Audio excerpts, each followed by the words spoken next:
തലസ്ഥാനത്ത് ഇന്നലെ രാത്രി ഉണ്ടായ ശക്തമായ കാറ്റിലും മഴയിലും പ്രത്യേകിച്ചും മലയോര മേഖലകളിൽ കനത്ത നാശനഷ്ടമാണ് ഉണ്ടായത്. ഞാനിപ്പോൾ ഉള്ളത് നെയ്യാറ്റിൻകര വടവോട് ഏലയിലാണ്. ഇപ്പോൾ നമ്മൾ ഈ ദൃശ്യങ്ങൾ നോക്കി തന്നെ അറിയാം, കർഷകർ കഴിഞ്ഞ ഈ വരുന്ന ഓണം സീസൺ പ്രമാണിച്ച് ലക്ഷ്യമിട്ട് കൃഷി ചെയ്തതാണ്. ഇപ്പോൾ ഏത്തൻ വാഴ അടക്കം ഇവിടെ നഷ്ടപ്പെട്ടു എന്നുള്ളതാണ്. ധാരാളം ഏലകളിൽ പ്രധാനമായും ഇവിടെ കൃഷി ചെയ്തു വരുന്നത് ഏത്തനും അതുപോലെ തന്നെ മരിച്ചിനി അടക്കമുള്ള കൃഷികളാണ്. പക്ഷേ ഇപ്പോൾ ഏക്കർ കണക്കിന് കൃഷി നാശനഷ്ടം സംഭവിച്ചു എന്നുള്ളതാണ് കർഷകർ പറയുന്നത്. ഇതിൽ പ്രധാനമായിട്ടും 3000-ഓളം വരുന്ന വാഴകൾ ഇപ്പോൾ ഒടിഞ്ഞു വീണിരിക്കുകയാണ്. പല ഏലകൾ പോയി കഴിഞ്ഞാൽ കൂടുതൽ നഷ്ടം നമുക്ക് അറിയാൻ കഴിയും.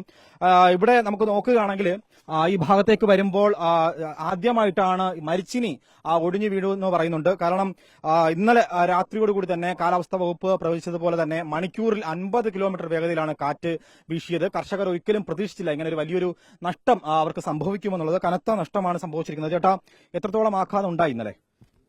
3 വയലുകളിലായി 1000-ഓളം വാഴകളാണ് മറിഞ്ഞു വീഴുന്നത്. എല്ലാം കുലച്ച് തുടങ്ങിയതും 1 മാസത്തോളം പ്രായമായതുമാണ് കുലച്ച്. വലിയ നഷ്ടമാണ്. പിന്നെ മരിച്ചിനിയൊക്കെ മൂടോടെ മറിഞ്ഞു വീഴുകയായിരുന്നു. വിളവെടുക്കാറായ മരിച്ചിനിയാണ്. ഇങ്ങനെ കണ്ടിട്ടില്ല. ശക്തമായ കാറ്റിലാണിത് പിഴുതു പോകുന്ന ഒരു അവസ്ഥയാണ്. വലിയ ബാങ്ക് വായ്പ എടുത്താണോ കൃഷി ചെയ്തത്? ഇന്ത്യൻ ബാങ്കിൽ നിന്ന് 3 ലക്ഷം രൂപ കാർഷിക ലോൺ എടുത്താണ് കൃഷി ചെയ്യുന്നത്. എത്രത്തോളം നഷ്ടം ഉണ്ടായി? 2 ലക്ഷം രൂപയുടെ നഷ്ടമുണ്ട്. ചേട്ടാ, ഇപ്പൊ എത്ര വ്യാപ്തിയിൽ ഇവിടെ കൃഷി ചെയ്ത് എത്ര ഏക്കർ ഉണ്ടായിരുന്നു? എനിക്കിപ്പോ 4 ഏക്കറിന് പുറത്തുണ്ട്. 4 ഏക്കർ അടുപ്പിച്ചുണ്ട്. ഇപ്പോൾ 4000 മൂട് വാഴ മൊത്തത്തിൽ ഒടിഞ്ഞു പോയി. ഇത് ഒരു തന്നെ എല്ലാം കുലച്ചതാണ്. ലോൺ എടുത്താണോ ഇതും? ലോണ് VAPCKയുടെ കീഴിൽ നെയ്യാറ്റിൻകര യൂണിയൻ ബാങ്കിൽ നിന്ന് 3 ലക്ഷം രൂപ ലോൺ എടുത്തിട്ടുണ്ട്.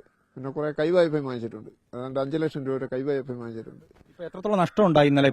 എനിക്കിപ്പോ ഒരു 5 ലക്ഷം രൂപയുടെ നഷ്ടം. ഈ നഷ്ടപരിഹാരം കിട്ടുമോ കൃഷി വകുപ്പിൽ നിന്ന് എന്തെങ്കിലും? കിട്ടില്ല. അവര് വല്ലതും തന്നാൽ വല്ലതും നക്കാപ്പിച്ച 10,000, 5,000, 10,000 രൂപ വരും. അതുകൊണ്ട് നമുക്ക് ഒന്നിനും ആവില്ല.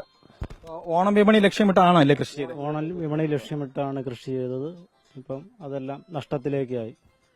വലിയ സങ്കടമുണ്ട് ഇത് റിപ്പോർട്ട് ചെയ്യുമ്പോഴും. കാരണം ഓണം വിപണിയൊക്കെ ലക്ഷ്യമിട്ടാണ് ഇത്തരത്തിൽ വലിയൊരു കൃഷി ചെയ്തത്. പലരും വായ്പയെടുത്തും കൈവായ്പയൊക്കെ എടുത്തും അതുപോലെ തന്നെ ബാങ്കുകളെയൊക്കെ ആശ്രയിച്ചാണ് ഇത്തരത്തിൽ വലിയ തോതിൽ കൃഷി ചെയ്തത്. ഞാനിപ്പോൾ നിൽക്കുന്ന ഈ ഏല മാത്രമല്ല, ഇവിടുന്ന് നെയ്യാറ്റിൻകര തൊട്ട് ബാലരാമപുരം എടുക്കുകയാണെങ്കിൽ ഏകദേശം 50ഓളം ഏക്കറുകളിൽ പലരും പാട്ടം ഭൂമി എടുത്താണ് കൃഷി ചെയ്തത്. പക്ഷേ ഇത്തരത്തിലൊരു ആഘാതം ഒരിക്കലും പ്രതീക്ഷിച്ചിരുന്നില്ല എന്നുള്ളതാണ് കർഷകർ പറയുന്നത്. അതിനപ്പുറം ഈ വായ്പയെടുത്ത് കൃഷി ചെയ്യുമ്പോൾ പലപ്പോഴും ഇങ്ങനെയുള്ള കാലാവസ്ഥ കൊണ്ടോ അല്ലെങ്കിൽ പന്നിയുടെ ആക്രമണങ്ങൾ കൊണ്ടോ ഒക്കെ നഷ്ടം സംഭവിക്കാറുണ്ട്. പക്ഷേ ഇതുവരെയും കഴിഞ്ഞ ഒരു 5-6 വർഷമായിട്ട് നഷ്ടപരിഹാരം കിട്ടുന്നില്ല എന്നുള്ളൊരു കാര്യം കൂടിയാണ് കർഷകർ പങ്കുവെക്കുന്നത്. വീഡിയോ ജേർണലിസ്റ്റ് നന്ദകിഷോറിനൊപ്പം reporter Arun Solomon, in reporter, Thiruvananthapuram.